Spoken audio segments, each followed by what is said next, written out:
ағымдағы жылдың 4 айының ішінде отын энергетика саласының негізгі көрсеткіштері бойынша оң динамикасы жалғасуда. Мұнай және конденсат өндіру көлемі 29 миллион 900 мың тонна құрады, яғни 2017 жылдың сәйкес кезеңімен салыстырғанда 6%-ға өсім көрсетті.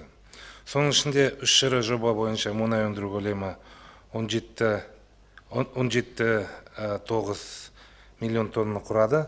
Қашағанда 3,8 миллион, Теңізде 9,9 миллион, Қарашығанақта 4,2 миллион тонна.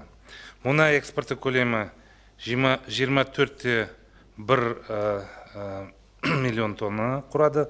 Бұл 2007 жылдың сәйкес кезеңіне қарағанда 4,3%-ға ұлғайды. Мұнай өңдеу көлемі 5 миллион 100 мың тоннаны құрады, яғни былтырғы сәйкес кезеңімен салыстырғанда 12%-ға өсім көрсетті. 3 мұнай өңдеу зауыттары 3 миллион 600 мың тонна көлемінде мұнай өнімдерін шығарды. Бұл былтырғы сәйкес кезеңімен салыстырғанда 7-тен аса пайызға жоғары. Осы жыл басынан бүгінгі дейін мұнай өнімдерінің нарығында жағдай тұрақты және жаңар-жағармай тапшылығы байқалмайды. Ішкі нарыққа қажет ететін жаңар-жағармай резервтердің көлемі шамамен 1 айлық қоры 338 мың тонна бензині және 282 мың тонна дизель отыны құрайды.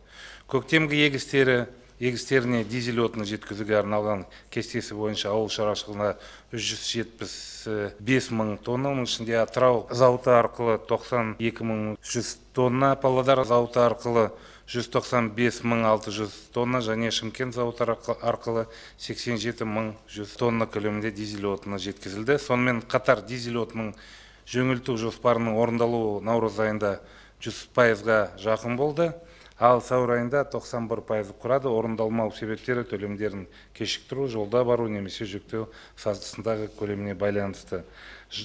Жалпы, құрметті Бақытжан Әбдірұлы, ауыл шаруашылығы министрлігінің тапсырысына сәйкес дизель отынының қажеттілігі толық көлемде орындалуда. Газ өндіру көлемі 18,7 миллиард текше метрді құрады, яғни 2017 жылдың сәйкес кезеңіне қарағанда 6%-дан аса өсім көрсетті. Газдың экспорт көлемі 6 миллиард 700 миллион текше метрді құрады. Бұл былтырғы сәйкес кезеңмен салыстырғанда 24,1%-ға жоғары. Осы жылдың 4 айдың ішінде сұйытылған мұнай газдың өндірісі 1 миллион 24 мың тонна құрады, яғни өткен жылмен сәйкес кезеңіне қарағанда 3,5%-ға артты. Мұнай битумы өндірісі 187 мың тонна құрады және былтырғы сәйкес кезеңіне 65%-ды өсім көрсетті, 12 мың тонна битум экспортталды. Электр энергияны өндіру көлемі 38 миллиард киловатт сағат құрады. Бұл өткен жылмен сәйкес кезеңіне қарағанда 8%-ға өсім көрсетті. Көмір өндіру көлемі 36,8 миллион тоннаны құрады, яғни өткен жылдың сәйкес кезеңімен салыстырғанда 3-тен аса пайызға артты. Ішкі нарыққа 26,8 миллион тонна көмір жеткізілді және 8,6 миллион тонна экспортталды. Уран өндіру көлемі шамамен 7137 тонна құрады. Бұл 2017 жылдың сәйкес кезеңіне 96,8% көрсетті. Осы көрсеткіштің төмендетуі уранның әлемдік нарықта қолайсыз бағасына байланысты. Құрметті Бақытжан Әбдірұлы, отын энергетика саласының дамуы жалғасуда, негізгі көрсеткіштерге қол жеткізу бойынша жұмыстар тұрақты бақылауда.